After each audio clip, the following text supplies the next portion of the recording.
Capítulo 8 A caminho da organicidade. Continuemos a narrar as peripécias de nossa história. Nossa finalidade ao fazer isto não é apenas contar uma história, a qual é de muito pouca importância em si mesma, mas sim esclarecer os fatos para evitar os contínuos erros e, desse modo, salvar das dolorosas reações com as quais, mais tarde, eles serão corrigidos pela lei. Procuramos não apenas explicar a causa do prejuízo, que depois é preciso pagar, mas também a diferente realidade que existe por trás das aparências. E fazemos isto para que o mundo não continue a cair vítima dessas ilusões psicológicas, que dão a impressão de que se está vencendo e conquistando uma vantagem, quando na verdade se está perdendo e atraindo um prejuízo. De quantos erros o homem tem se libertado com o progresso, como por exemplo, pensar que o centro do universo fosse a Terra, em cujo entorno girava o Sol, e assim por diante.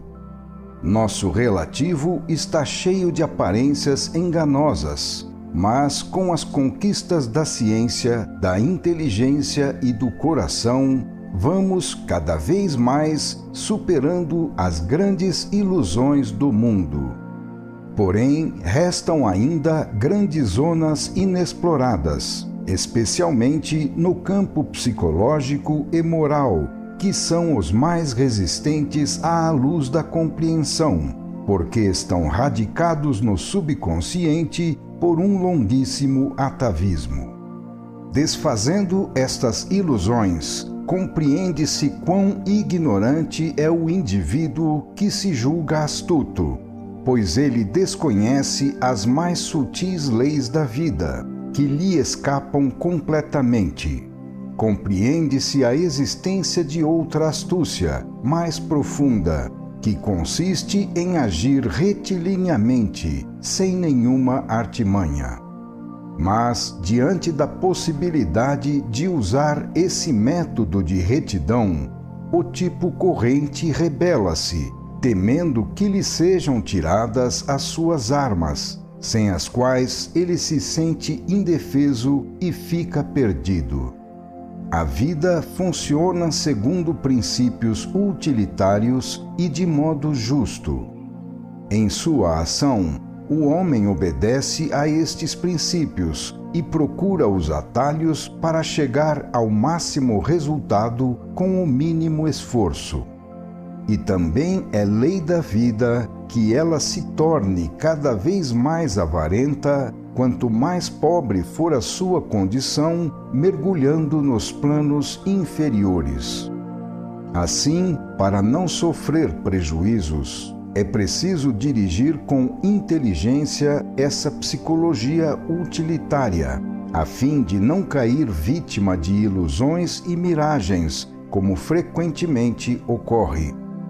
Mas o mundo, pelo contrário, tem muita fé em suas astúcias, a ponto de julgar tais ilusões como uma força sua, quando, na verdade, elas representam a sua própria ignorância. A vida quer e, como é justo, deve vencer. Mas é preciso saber vencer. É necessário compreender que agir de modo retilíneo, honestamente, representa uma superioridade de técnica de trabalho e de estratégia de luta, o que significa alcançar mais facilmente a vitória duradoura. Com os métodos do involuído, arranca-se desesperadamente apenas a vitória de um momento, uma vitória instável, que é a única possível no caos, ao contrário daquela estável e duradoura que existe na ordem. Não têm sido as vitórias humanas sempre do tipo instável? Houve alguma vez na Terra uma vitória estável? Não foi cada triunfo por sua própria natureza minado antes ou depois até a sua destruição? Nesse plano e com tais métodos, a vitória é apenas uma miragem para induzir o homem a evoluir.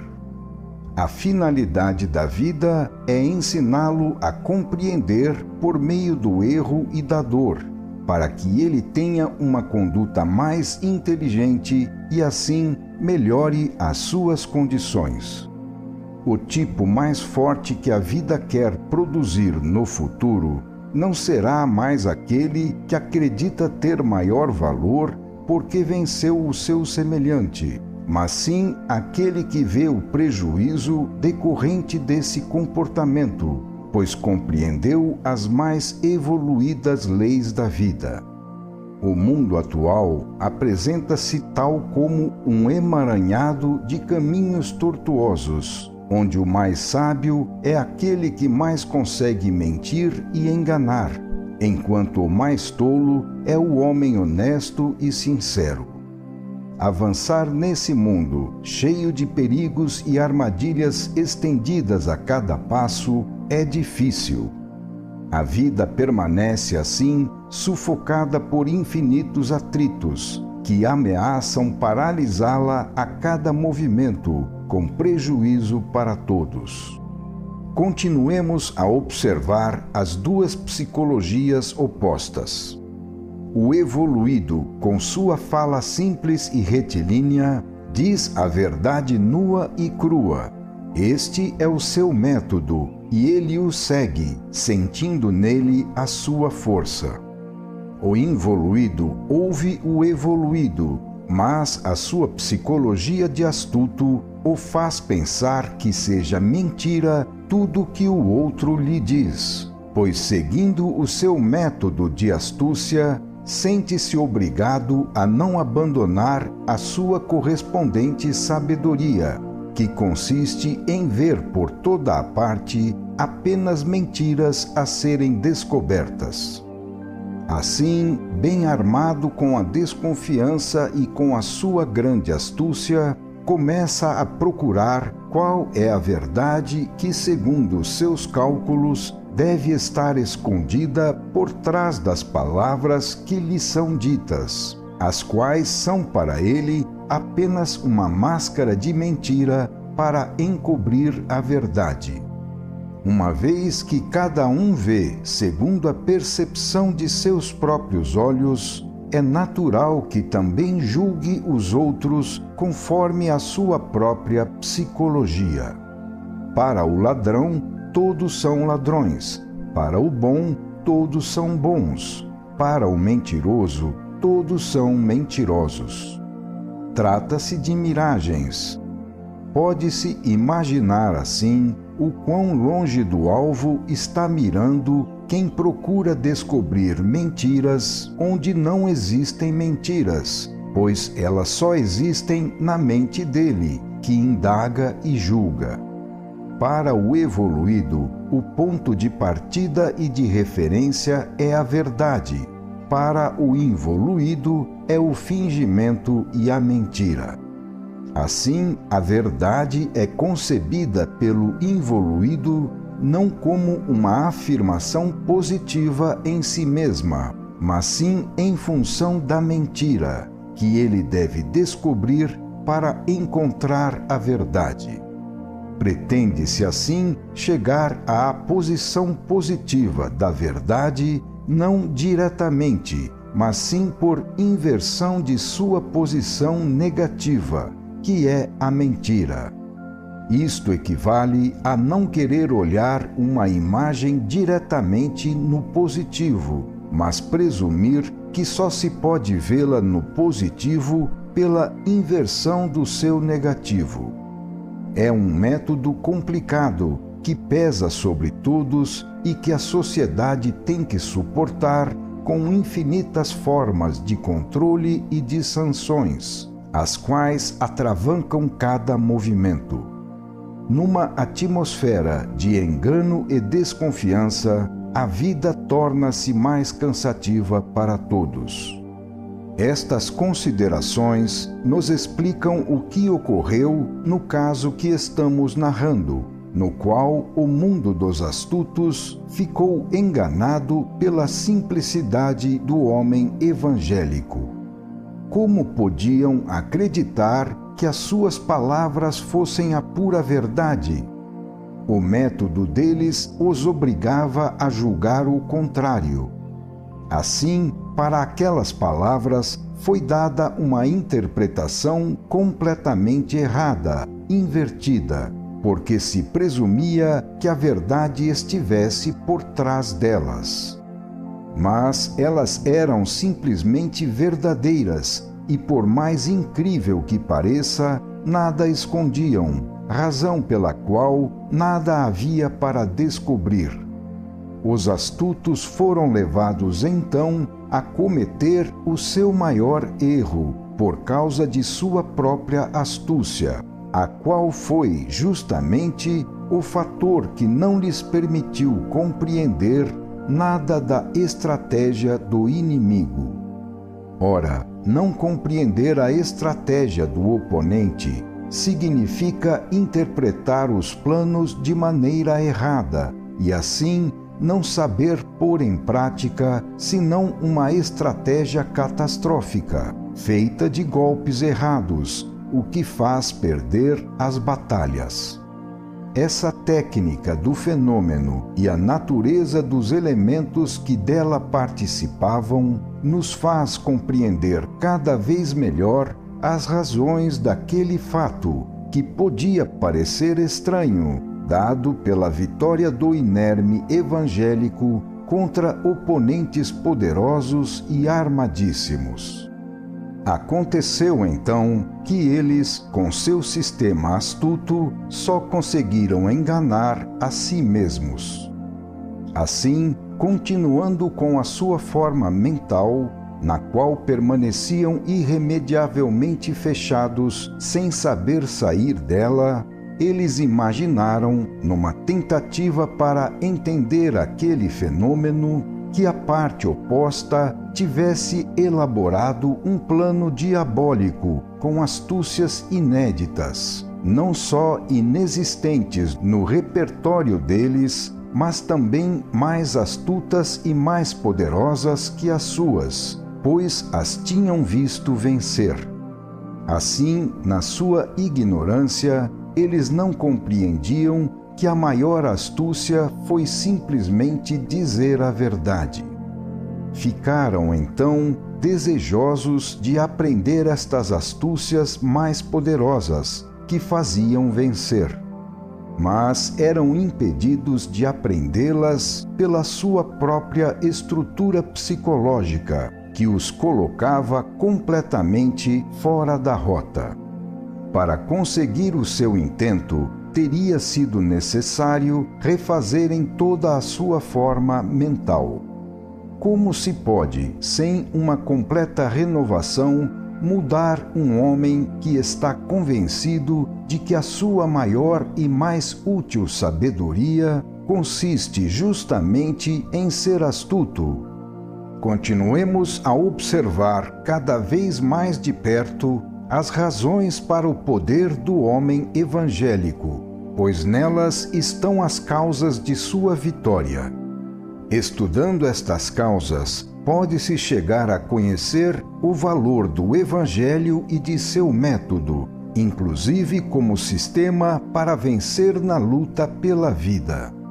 O homem, levado por sua ilusão psicológica, é induzido a usar a técnica contraproducente do mundo. Perante a lei que lhe impõe disciplina, o mundo, devido ao seu próprio egocentrismo individualista, sente-se premido por amarras que embaraçam os seus movimentos e, por isso, procura se libertar delas, como de um estorvo que se opõe à sua vitória. Assim, buscando se tornar mais ágeis no combate, para chegar antes através de todos os atalhos, e querendo não só ficar livre dos pesos e das amarras, mas também, desse modo, estar mais seguros da vitória, todos então, pelo medo de ficarem desarmados por uma lei de bondade e amor, abandonam aquela mais alta e poderosa estratégia do Evangelho para recair no seio de uma estratégia mais elementar, anti-orgânica e menos inteligente, portanto, menos poderosa. Jogar fora todos os escrúpulos, julgando tudo lícito por qualquer meio, pode parecer uma vantagem segundo a psicologia do primitivo, que vive na desordem, mas resulta em perda no regime de ordem pelo qual é dirigido o universo, ainda que o primitivo não o tenha compreendido. O homem atual, que apenas começou a se civilizar um pouco com as últimas descobertas prodigiosas da ciência, já começa a constatar, com a nova técnica bélica alcançada por ela, que o emprego tão somente da prepotência e da ferocidade, qualidades do involuído, permite vencer bem menos do que a organicidade e a inteligência, qualidades do evoluído. Quanto mais o homem se torna poderoso com as descobertas da inteligência, tanto mais ele precisa aprender a usar esse poder com esta mesma inteligência, para que tal poder não se torne prejudicial, por ainda não se saber usá-lo bem. Este é o caso atual da energia atômica, que, colocada nas mãos do homem feroz da Idade Média, ameaça tornar-se hoje um meio de destruição da humanidade. O próprio progresso da técnica científica obrigará o homem a transformar a sua psicologia involuída, feita de egoísmo separatista, numa psicologia evoluída, de compreensão e fraternidade. Dissemos que o involuído, para poder viver melhor, precisaria refazer toda a sua forma mental, condição pela qual ele se tornaria evoluído e, com isto, não se sentiria mais apto a viver neste mundo, pois estaria defasado em contínua luta com um ambiente que não lhe corresponde. Hoje, seu egoísmo, agressividade e estratégia de astúcias representam a resposta exata às condições do ambiente onde ele se encontra, o qual lhe é necessário e com o qual ele está perfeitamente proporcionado e sintonizado. Se ele quer ser forte para a guerra, é porque o seu ambiente baseia-se na luta e premia o vencedor mais forte. Se ele vê inimigos para combater com a força ou com a astúcia, é porque o ambiente está realmente cheio deles, pelos quais, se não os visse, ele seria realmente sobrepujado e eliminado. No mundo das feras, a ferocidade pode realmente constituir uma virtude. Que finalidade teria ser evoluído entre involuídos, se não fazer da vida um martírio? A vantagem pessoal e imediata é tornar-se ainda mais prepotente que os outros para esmagá-los e dominá-los, o que é, sem dúvida, uma vantagem. Mas não seria uma vantagem ainda maior ser evoluído, uma vez que isto, mesmo representando um martírio nesta vida terrena, significa pertencer a um plano de vida mais elevado, onde o poder é maior e a dor é menor? É certo que se fica sozinho na terra, e isto é duro. Mas existirá algum homem que, para não se sentir sozinho na floresta entre as feras, desejaria tornar-se fera da mesma raça que elas, para viver em sua companhia? Existirá alguém que, tendo conseguido descobrir um continente cheio de tesouros, renuncie ao esforço de explorá-lo?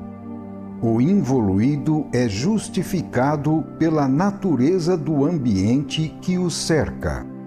Se a desconfiança é tão difundida, é porque a mentira está espalhada, sendo o engano a primeira coisa que se encontra.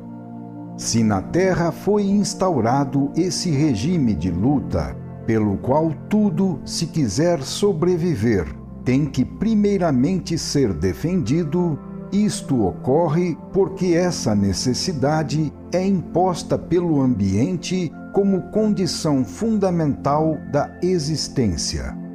Se instintivamente enxergam-se inimigos e perigos por toda a parte, é porque as experiências de um longo passado formaram esse instinto, que infelizmente continua ainda a corresponder em grande parte à realidade. Certamente, nesse ambiente é o evoluído que está errado, e isso fica bem demonstrado pelo fato de que a cada momento tenta-se agredi-lo, dizendo-se que diante dessa realidade ele é um iludido. Para que o evoluído pudesse trabalhar à vontade, seria necessária uma transformação do ambiente involuído. Essa é justamente a renovação que o evoluído trabalha para alcançar, o ponto de chegada ao qual ele quer levar todos. Estamos observando o problema por todos os lados, em todos os seus aspectos, sem preconceitos nem partido pré-estabelecido para defender algum tipo biológico de preferência a outro. Assim, tudo se explica e encontra razão de existir. Olhamos imparcialmente as tão diversas posições dos dois biótipos, pesando os prós e os contras, sempre tendo em conta as desvantagens no reverso da medalha. É certo que se ainda somos involuídos, então nos achamos construídos com os instintos adequados para viver neste mundo, no qual achamos nossas satisfações e o qual representa nosso ambiente natural. Podemos nos sentir satisfeitos com ele porque não conhecemos outro mundo. Podemos crer em suas ilusões e, por nossa completa tolice, aceitar as suas dores como uma inevitável fatalidade. Com bastante ignorância, inconsciência e insensibilidade, esse mundo pode ser suportável e até desejável para quem ainda está imerso na animalidade. O biótipo campeão deste mundo foi exaltado e até glorificado como o tipo ideal e modelo superior por Nietzsche no seu Super-Homem, que representa a animalidade do involuído em seu pleno triunfo. Trata-se do ser que, movido pelos instintos elementares, chega a ser tão feliz no jogo da vida que pode vencer e até mesmo abandonar-se à euforia do triunfo. É preciso tão somente acreditar também nesta ilusão entre as tantas outras da vida. Isto porque nem sempre as coisas correm tão bem. Ao contrário, quem compreendeu o jogo sabe muito bem que as probabilidades de alcançar aquele estado de vitória são bem poucas e que aquele triunfo não pertence absolutamente à maioria, a qual deve esperar não a posição de mando, mas sim a de obediência, não a satisfação dos desejos, mas sim o sacrifício, não a provável vitória do forte, mas sim, muitas vezes, a dura derrota do fraco.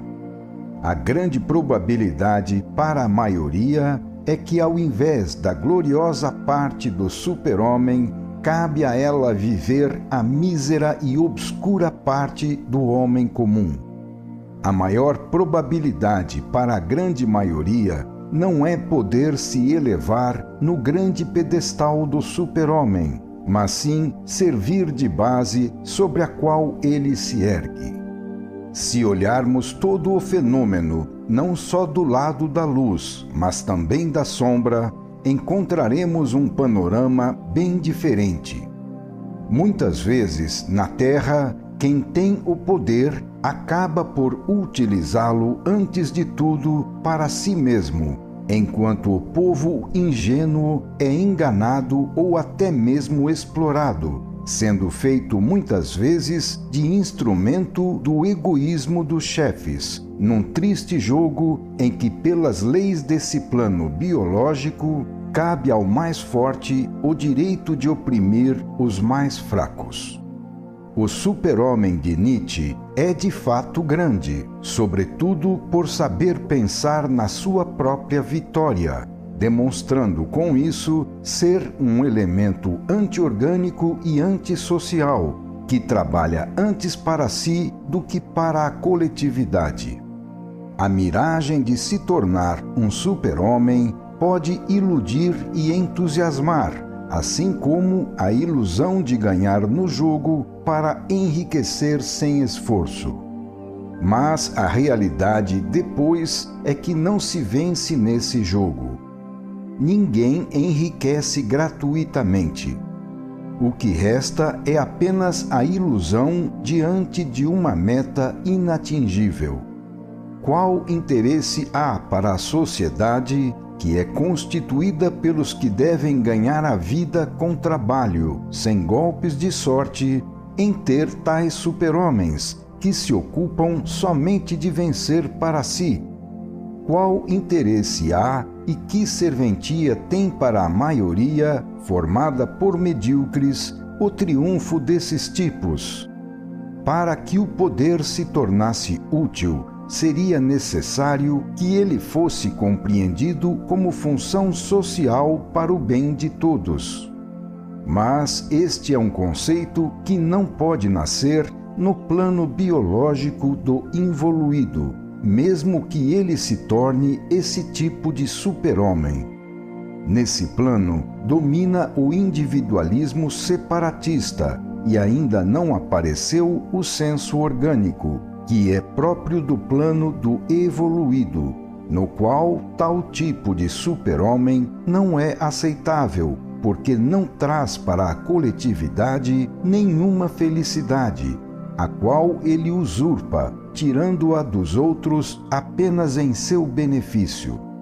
Como se vê, mesmo quando o involuído atinge o seu maior grau de elevação, o problema não está resolvido, pois o paraíso oferecido por Nietzsche não oferece nenhuma evasão às duras leis daquele plano de evolução.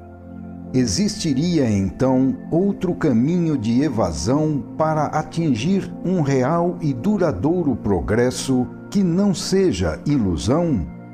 Jamais se poderá obter a libertação enquanto se for involuído, ainda que se trate de um vencedor, pois se permanece sempre no plano da animalidade, ligado às suas leis inferiores, com todas as consequências. Evasão e libertação só podem ser alcançadas pelo evoluído, que emerge daquele plano de vida, colocando-se em outro, mais alto, onde vigoram outras leis, com todas as consequências. Mas aqui começam as dificuldades. Essa evasão não é algo simples. Antes de tudo, não se muda o biótipo rapidamente e com facilidade. Trata-se de transformar a própria natureza por meio de uma profunda elaboração, a qual não se improvisa. Passar de um plano de vida inferior para um superior significa realizar uma revolução biológica. Além disso, mesmo conseguindo essa passagem, nem a própria posição do evoluído está isenta de algumas desvantagens. Mas quais são estas desvantagens? Observando os prós e os contras de ambas as posições, olhemos o reverso da medalha, inclusive para o caso do evoluído. Vimos que o involuído tem ao menos a vantagem de estar num ambiente adequado e proporcionado a ele, onde ele encontra disponíveis as satisfações animais que correspondem a seus instintos. A fera da floresta, o verme dos lamaçais e o peixe cego dos abismos sem luz do oceano podem se sentir à vontade em seu habitat nesses horríveis ambientes, satisfazendo-se com aquilo que a sua natureza pede. A grande vantagem da qual o involuído goza é estar proporcionado ao ambiente e de ter um ambiente proporcionado a si, sendo fácil para ele encontrar o equilíbrio. O nível de vida é baixo, mas tudo encontra-se aí na mesma condição, tornando fácil a adaptação. Ocorre o contrário para o evoluído, que nessa condição encontra-se totalmente defasado, em absoluta inconciliabilidade com esse ambiente, que para ele representa não o seu plano de vida, mas sim um plano inferior, no qual ele é exilado e estrangeiro. Nascer e viver aí pode representar para o involuído um encontro com a alegria de viver, porque nesse ambiente ele encontra a realização de si mesmo. Mas para o evoluído pode representar a mais dolorosa das condenações. Para o evoluído, a inconciliabilidade com o mundo torna-se tanto mais viva e opressora quanto mais ele readquire consciência de sua própria verdadeira natureza, porque o seu maior instinto e desejo de evangelicamente amar e abraçar o próximo somente encontrará respostas dilacerantes do egoísmo agressivo e da luta feroz. Nesse mundo caótico, carregado de dolorosos atritos e estridentes dissonâncias, onde a desordem reina soberana, o evoluído, sensível por sua natureza, encontra-se constantemente à mercê de golpes violentos, aos quais, naquele ambiente, a insensibilidade do involuído está, ao invés, perfeitamente proporcionada. Tudo isto é bem mais dolorosamente percebido pelo evoluído, porque ele, orgânico por excelência, é naturalmente levado à fraternidade e, por isso, condenado ao isolamento pelo individualismo separatista dominante no ambiente, sendo insuportável para ele o sistema de egoísmos e rivalidades, de atritos e luta em que se baseiam as relações sociais nesse ambiente. O mundo em que o involuído se acha tão bem à vontade é instintivamente considerado inaceitável para o evoluído, em cujo caso, ao contrário do que ocorre de modo tão natural e espontâneo para o outro biótipo, não existe entre o indivíduo e a sociedade absolutamente nenhum entrosamento. A maioria repousa num dado nível de evolução, em proporção ao qual são formadas a sua moral, seus usos, seus costumes e suas leis, que constituem a sua particular forma mental, da qual tudo mais deriva. Porém, tanto acima como abaixo desse nível médio estão as exceções, que são julgadas como anormalidade e que a maioria tende a expelir, isolando-as fora da massa. Como já mencionamos, estas exceções são constituídas embaixo por aqueles seres extremamente involuídos, a exemplo dos criminosos que ainda permanecem completamente imersos na animalidade, e no alto por aqueles seres mais evoluídos, que estão completamente fora da animalidade. Assim, todos eles, por deficiência ou por excesso de grau evolutivo, são igualmente expulsos do nível médio, os mais involuídos porque estão muito atrasados para se adaptarem até mesmo ao rudimentar grau de civilização atingido pela média, os mais evoluídos porque estão adiantados demais para retroceder a um nível de vida por demasiado animal para eles. Assim, o indivíduo muito evoluído encontra-se em posição mais incômoda do que aquela do biótipo menos evoluído. Isto porque o involuído, entrando em contato com gente mais evoluída do que ele, tem tudo a ganhar e a aprender, ao passo que o indivíduo de natureza mais adiantada, se quiser viver na sociedade, tem que retroceder para a animalidade, algo que ele não pode absolutamente aceitar, pois isso representaria a destruição de seus mais preciosos valores. Sem dúvida, é uma vantagem para o evoluído ter alcançado um plano de vida acima e fora da animalidade, mas também são suas todas as desvantagens de ter que viver num ambiente no qual adaptar-se significaria a sua maior mutilação.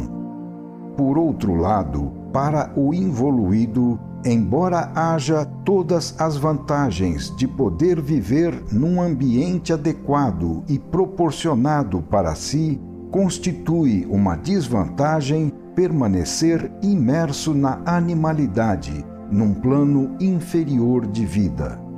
Para o evoluído, a sua superioridade não serve absolutamente para despertar seu orgulho, sentimento que está completamente fora da psicologia própria ao seu plano. Pelo contrário, é certeza que individualmente, para ele, ser evoluído serve para tornar a sua vida um martírio, um holocausto de sacrifício para o bem dos outros, sofrimento do qual quem usufrui é o seu próximo e não ele. Quando chega a sua morte, aí onde o involuído encontra somente saudade e um verdadeiro senso de fim, no qual ele vê naufragarem todas as alegrias da vida e se desfazer tudo numa grande ilusão, o evoluído vê chegar a libertação do seu exílio, pela qual é finalmente permitido ele regressar à sua pátria, ao seu povo, em seu verdadeiro plano de vida. Para o involuído, que está apegado à terra, a morte é o fim da vida, porque ele somente sabe conceber a vida no ambiente material terrestre. Para o evoluído, que é demasiado estrangeiro na terra, a morte é o início da vida, porque ele concebe a vida principalmente nos planos mais altos. Esta é objetivamente a posição que os vários seres podem ocupar na Terra, segundo uma biologia muito mais vasta do que aquela comumente aceita pela ciência. Uma biologia que abarca diversos planos de existência. Ninguém pode deixar de aceitar as vantagens e desvantagens da própria posição. Mas, para o homem atual, o problema é compreender qual das diversas formas de vida é mais vantajosa para ele, questão que, uma vez respondida, basta procurar realizá-la para a sua própria vantagem. Desejaríamos, com este volume, fazer o homem compreender e ter assim a certeza de que, se ele trabalhar com mais inteligência e menos instinto, a fim de superar as muitas ilusões psicológicas que a miragem de uma utilidade imediata lhe oferece, na qual, ao invés, encontra um prejuízo, se ele se tornar astuto no bom sentido, a fim de cada vez menos se deixar enganar pelas aparências em que a sua ignorância o leva a crer, e cada vez mais descobrir a verdade profunda que está além da superfície, então ele conseguirá estabelecer nesse planeta, do qual ele é dono, um ambiente de vida muito melhor. Procuramos fazer o homem compreender que este poder está em suas mãos e que ele pode usá-lo com grande vantagem quando quiser, se assim desejar, pois os resultados que podem ser obtidos compensam largamente o esforço necessário para alcançá-los. É lícito perguntar se este nosso mundo prático, que estamos acostumados a considerar real, esgota verdadeiramente toda a realidade. Será que não existe, além dele, ainda muita coisa onde reside aquela realidade que, em nossa ignorância, chamamos de imponderável? E não seria lícita a dúvida de que nesse imponderável existam outras leis, as quais regulam nossa vida para a sua defesa e sucesso? Será que as leis da animalidade que adotamos como nosso modelo representam de fato as leis de toda a vida, não sendo possível existir outras além delas? Seria aquilo que chamamos de natureza verdadeiramente toda a natureza, esgotando nessa forma limitada que temos sob os olhos em nosso planeta todas as suas infinitas possibilidades? Como podemos afirmar com segurança que o método de vida seguido atualmente pelo homem seja o mais vantajoso, que outros mais rendosos não possam existir e que a evolução não procure justamente chegar a eles? Teremos nós verdadeiramente certeza de que o melhor e mais vantajoso sistema, até mesmo no contexto individual, é aquele hoje predominante de procurar a própria e exclusiva vantagem, muitas vezes com prejuízo do próximo, e não aquele oposto sistema do ama o teu próximo, como diz o Evangelho? É bem lógico que no futuro estado orgânico, para o qual tende a vida e, portanto, a humanidade, resulte extremamente contraproducente o atual separatismo, em que não se leva em conta o prejuízo alheio. No estado orgânico, o isolacionismo egoísta, do qual o homem hoje acredita tirar vantagens, é uma ilusão, porque mesmo agora, na desordem atual, tudo é coletivo na vida, tudo se repete, repercute, ecoa e acaba voltando à origem, justamente àquele que, acreditando haver prejudicado somente os outros, terminou prejudicando a si mesmo.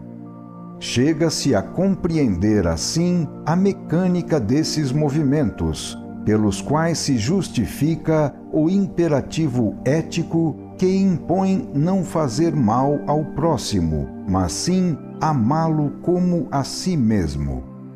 Vários fatos e leis que observamos nos dizem que a humanidade evolui para a organicidade, na qual se realizará o estado coletivo de unificação, onde os indivíduos humanos, hoje mais ou menos separados, estarão unidos por meio da fusão orgânica num imenso corpo, à semelhança da fusão orgânica alcançada pelas células ao passarem da sua autonomia inicial para formar um único ser, representado pelo corpo humano.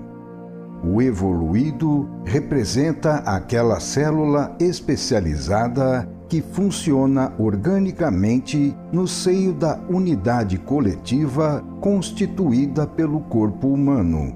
O involuído representa aquela célula egoisticamente isolada, que, tal como os micro-organismos e protozoários, une-se às outras células apenas de forma elementar, ignorando a vida das demais, bem como qualquer complexo funcionamento orgânico coletivo. E, de fato, os involuídos também obedecem por instinto ao princípio da unificação, mas ainda estão nos primeiros degraus desse processo. A lei das unidades coletivas é universal e ninguém pode escapar dela. Mas compete ao ser realizar o esforço da ascensão evolutiva e, assim, construir para si essa organicidade, cujas vantagens serão suas. Para realizar essa construção, é preciso escalar as alturas do sistema, abrindo a inteligência e o coração, a fim de superar o separatismo egoísta e deixá-lo atrás, no fundo do antissistema. O involuído representa um elemento da desordem individualista. O evoluído representa um elemento do estado orgânico. O atual coletivismo representa uma primeira tentativa em larga escala, embora por meio do desencadeamento de forças elementares, para alcançar um estado orgânico unitário da humanidade. Porém, ainda que em pequena escala, os indivíduos sempre procuraram e continuam procurando avizinhar-se da unidade, elevando construções orgânicas. Trata-se, porém, de esboços instáveis ou de grupos regidos sobretudo pela prepotência de um chefe e minados internamente pela revolta latente em seus dependentes, sempre ansiosos por substituí-lo para formarem outra unidade, na qual cada um quer ser o único chefe. Da pequena associação de aldeia até a unificação dos impérios, o princípio é o mesmo. A unidade é regida, sobretudo, pela força de um chefe que se impõe e pelo interesse condicional de seus partidários para segui-lo e obedecê-lo. Tão logo a força dominadora do chefe se enfraqueça e os dependentes não achem mais vantagem em ficar na disciplina que os organiza, essa unidade se esfacela. Na hora da desgraça, todos se afastam dos grandes. Depois de Fontainebleau, Napoleão foi abandonado até por seu criado de quarto, enquanto seus ajudantes de campo fizeram uma verdadeira corrida para serem os primeiros a render homenagem ao novo rei Luís XVIII, chamado a Paris enquanto Napoleão encaminhava-se para o exílio na ilha de Elba. Assim foi também em tantos outros casos. Trata-se de uma união custosa para manter uma coalizão de egoísmos que constituem a matéria-prima da construção e que estão sempre prontos para se rebelarem. O impulso fundamental é separatista, desagregante, tendendo a dividir e não a unir, tendendo a destruir e não a construir. Por isso, mais cedo ou mais tarde, essas construções desmoronam, pois sendo a sua estrutura interior de natureza separatista, a união só pode ser imposta e mantida de fora, por outra força que se sobrepõe, enquanto no verdadeiro estado orgânico do evoluído, constituído por uma estrutura interior de natureza orgânica, a união não é exterior nem imposta, mas sim íntima e espontânea, razão pela qual é regida e mantida por si mesma, por sua própria natureza. Assim, aqueles agrupamentos dirigidos não por forças espontâneas, positivas e unificadoras, mas sim por impulsos de coação, negativos e desagregantes, não podem deixar de obedecer à sua tendência dominante, que os levam mais cedo ou mais tarde a se despedaçarem. É o espírito de individualismo no qual se baseiam aquelas associações que, por ser mais forte, acaba tomando a supremacia, pois não existe aí um verdadeiro senso orgânico unitário. Em razão da natureza dessas coalizões, não pode ocorrer de outra forma, pois falta o verdadeiro espírito coletivo. Explica-se assim a razão pela qual as alianças humanas são apenas tentativas de unificação em formas nada estáveis e com resultados provisórios, sempre prontas a se desagregarem. Considerando o caminho evolutivo percorrido, este é o maior grau de fusão orgânica possível de se realizar no atual nível, que está mais próximo do antissistema do que do sistema, mais perto do polo negativo do ser do que do polo positivo. Ocorre exatamente o contrário no terreno do evoluído, onde vigora um diverso modo de conceber e de viver.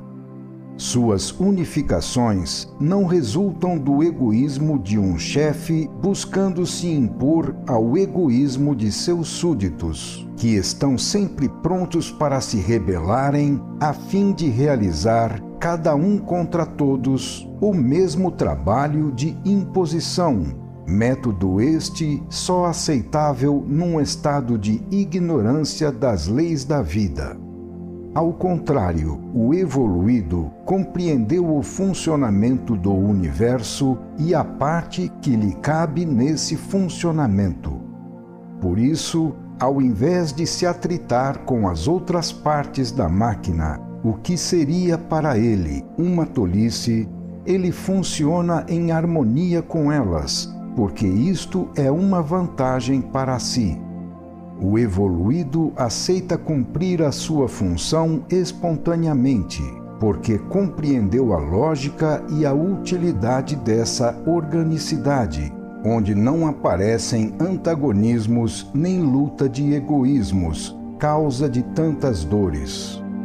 Ninguém pode deixar de ver quão melhor pode funcionar e quanto menos esforço custa uma máquina da qual sejam eliminados os atritos decorrentes da discordância entre as partes.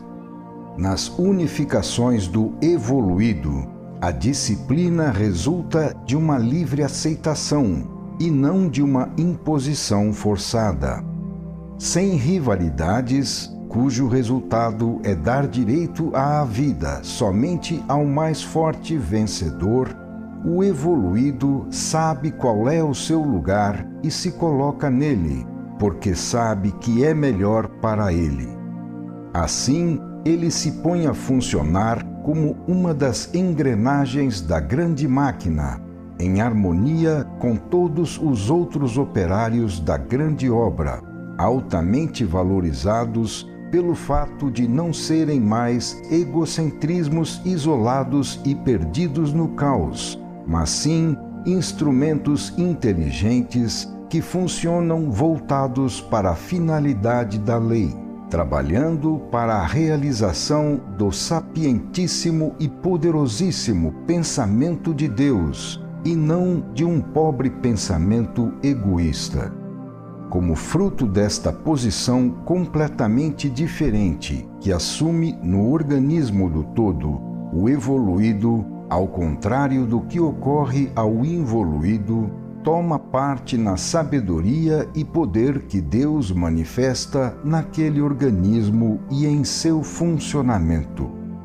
Como instrumento de Deus, o operário que se torna colaborador consciente é investido por aquela sabedoria e poder, podendo assim aproveitá-los.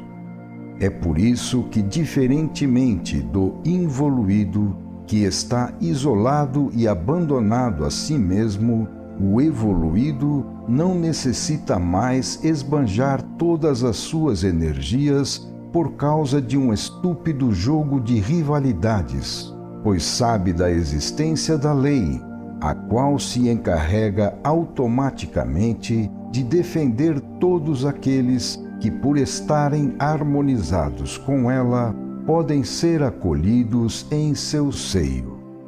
Pode-se ver daí que o novo estado pelo qual o evoluído se distingue do involuído é a organicidade. O evoluído faz parte dela e aproveita as suas vantagens, das quais o involuído está excluído. O evoluído encontra a sua defesa na lei, movendo-se harmonizado num ambiente de ordem, no qual ficam suprimidos o esforço da luta e a possibilidade daqueles tantos erros, causa de tantas dores.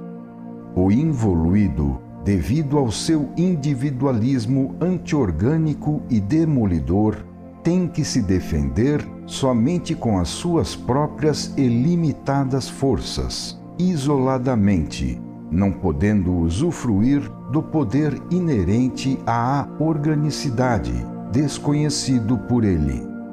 Seus agrupamentos são apenas pequenas tentativas de unificação, tendentes mais ao separatismo do que à fusão.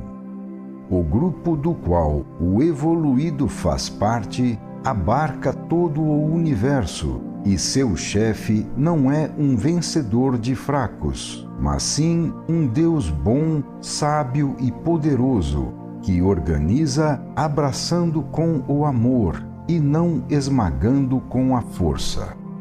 Neste grupo, seus componentes são constituídos não por elementos estranhos, mantidos juntos só por interesses particulares e momentâneos, mas sim por células de um mesmo organismo. A vida de cada um é dada pela vida do todo, sem a qual o indivíduo está perdido. Portanto, nada há de rivalidade e atritos, que são contraproducentes. A natureza íntima dessa unificação não é o egoísmo, que tende à separação, mas sim a compreensão recíproca, que tende à unificação. Assim, enquanto nos agrupamentos do involuído acaba prevalecendo o separatismo, nos grupos do evoluído prevalece a unidade. Isto porque o estado espontâneo do involuído é o individualismo isolacionista, e o estado espontâneo do evoluído é a organicidade unificadora. No caso do involuído, o instinto de tomar para si e desfrutar tudo não pode deixar de separar e destruir. No caso do evoluído, o desejo de fazer prevalecer a vantagem coletiva sobre a individual não pode deixar de unir e construir. As conclusões são implicitamente dadas pela natureza de cada um e automaticamente necessárias. Cada um, segundo a sua natureza, está inserido num mundo diferente, cuja lei ele deve aceitar até as últimas consequências. Assim, cada um se constitui árbitro do próprio destino. Tudo depende de nós e da posição que ocupamos ao longo da escala da evolução.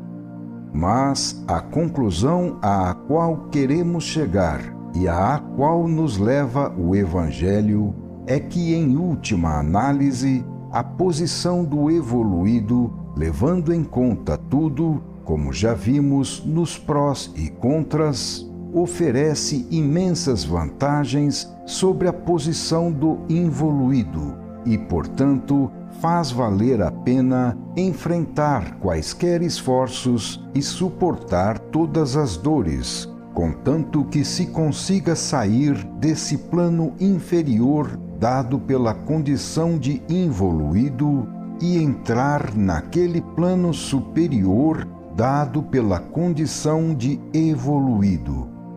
Uma das maiores vantagens para quem atingiu o estado de organicidade é possuir um poder maior do que aquele possível de se obter num estado sem organicidade. Incontestavelmente, a posição de unificação, que é de colaboração, é mais poderosa que a de separação, que é de luta e antagonismos entre rivais. Como se diz, a união faz a força. Os atritos internos enfraquecem. O mundo de hoje é composto dos mesmos povos de um século atrás. Se os Estados Unidos e a Rússia são hoje as maiores potências, eles devem isso ao fato de terem atingido um grau de unificação que seus elementos constituintes não haviam alcançado antes. Ora, se a vida procura e quer conquistar potência, e se isto significa defesa e garantia de sobrevivência, não se pode impedir que a evolução leve a vida ao estado orgânico, o qual representa justamente uma posição de maior potência, mais segura e mais apta a subir ainda mais. Poderia-se dizer, porém, que na Terra esse poder é alcançado, como já vimos, pela imposição forçada. No entanto, não se pode impedir que no trabalho de conquista do futuro sobrevivam os elementos constituintes do passado, assim como no trabalho de conquista das posições de luz do sistema, não se pode impedir que apareçam como instrumentos de realização desse trabalho os elementos constituintes das sombras do antissistema. Para que se formassem os artelhos capazes de se moverem na terra, os primeiros animais aquáticos tiveram que transformar aquelas suas extremidades, que eram adequadas apenas para fazê-los movimentarem-se na água. Assim também, para chegarem a voar, os animais terrestres tiveram que transformar seus artelhos em asas. Somente se pode subir a escada da evolução um degrau depois do outro, apoiando-se no degrau inferior precedente para pôr o pé no seguinte, mais elevado. Assim, podemos explicar a aparente contradição contida hoje no comunismo, que busca instaurar na Terra os avançados princípios evangélicos da justiça social, utilizando os mais anti-evangélicos e involuídos meios, como a violência, a tirania e o terrorismo. Conseguiu-se alguma vez até hoje, em escala apreciável e apenas com os meios da persuasão, induzir algum rico a dar o supérfluo aos pobres, como manda o Evangelho? Não há dúvida que neste terreno, em 2000 anos, o Evangelho não foi ouvido. Neste caso, então, é evidente que sem violência o Evangelho não pode ser aplicado. Mas, se para evoluir é necessário que ele seja aplicado, como isso pode se realizar? Eis então como se explica o fato de, no mesmo fenômeno do comunismo, encontrarmos presentes dois termos opostos em contradição. Naturalmente, os antagonistas o acusam batendo em sua parte errada, de violência, etc. Mas, infelizmente, esta é uma qualidade própria do gênero humano, e não apenas de alguns homens, sendo por isso própria também dos acusadores, que até ontem a empregaram nas guerras. E todos continuam dispostos a usar a violência hoje na Terra, como comprova a corrida armamentista. Como impedir que o homem continue a ser aquele mesmo salteador que foi o seu ancestral, transformando-o assim de um só golpe em outro tipo biológico? Para evoluir, são necessários milênios, mas somente evoluindo o homem poderá se libertar das garras do animal de rapina para conquistar a inteligência do ser consciente. Não se pode, portanto, impedir que o passado sempre sobreviva parcialmente no presente, onde se realiza o novo trabalho de conquista. Assim como no comunismo, também tiveram de coexistir no catolicismo dois termos opostos em contradição. De um lado, o Evangelho, e do outro, até ontem, o poder temporal e atualmente o poder político e a riqueza. Vigorando até hoje, o poder político e a riqueza podem ser explicados como resíduos desse plano inferior de evolução, no qual a maior parte da humanidade ainda vive. Mas trata-se de resíduos que ainda serão gradualmente eliminados. Embora tenham sido um mal, a sabedoria da vida os permitiu, porque sem tais concessões a esta natureza humana inferior, ainda imatura para saber viver o Evangelho, não haveria ninguém na Terra que pudesse personificá-lo para fazê-lo chegar até nós. Trata-se, portanto, de uma condição transitória, que foi criada para ser superada e que a evolução não pode deixar de anular. Assim, não obstante a necessidade desse procedimento, o Evangelho terá que se realizar. Ele representa um ponto de chegada, mas isto não pode impedir que um estado involuído de animalidade constitua hoje o seu ponto de partida. O certo é que na luta entre o impulso unificador que tende à ordem orgânica e o impulso separatista que tende à desordem na revolta, o impulso unificador deverá vencer pela lei de evolução.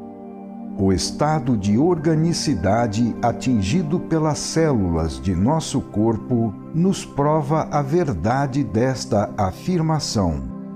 Estas células se conhecem e se ajudam mutuamente, superando todo o egocentrismo separatista, para colaborar na realização dos objetivos daquele todo do qual fazem parte. Os indivíduos humanos, pelo contrário, ainda não se conhecem nem se ajudam mutuamente, e obedecendo à lei da luta para a seleção do mais forte, chocam-se entre si, em vez de colaborarem e subordinarem as próprias atividades aos fins superiores do organismo formado pela humanidade toda. Portanto, neste sentido de organicidade, as células do corpo encontram-se num estado mais adiantado em relação ao próprio estado do homem como componente da coletividade constituída pela sociedade humana, a qual ainda está imersa no estado caótico, bem longe de alcançar o futuro superior estado de unidade orgânica. Final do capítulo 8.